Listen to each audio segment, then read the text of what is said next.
So in the starting of the active passive voice मैं आपको एक चीज़ बताना चाहता हूँ। पहले जब डूअर ऑफ द एक्शन मतलब काम करने वाला कर्ता, doer of the action is important. अब किसी भी सेंटेंस में अगर डूअर को हमको हाईलाइट करना है, जो कार्य को कर रहा है, एक्शन को परफॉर्म कर रहा है, तो this type of the sentences is active voice sentences. Like Ram is beating, यहाँ पर डूअर राम है, सब्जेक्ट राम है, वो किसी एक्शन को परफॉर्म कर रहा है, तो ये सेंटेंस में डूअर का जो एक्शन है वो रिफ्लेक्ट हो रहा है, सो ये एक्टिव वॉइस में इंक्लूड होगा।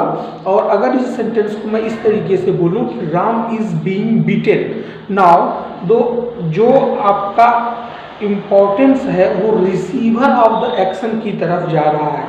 एक्शन इम्पॉर्टेंट है और रिसीवर की तरफ कम जा रहा है। जैसे कि राम पीटा जा रहा है, राम इज बीइंग बीटेन, तो पीटने का जो काम है उसको हाईलाइट किया गया है, सो रिसीवर ऑफ द एक्शन पर फोकस ज़्यादा है, इसलिए इस सेंटेंस को हम पैसिव वॉइस में इंक्लूड करेंगे।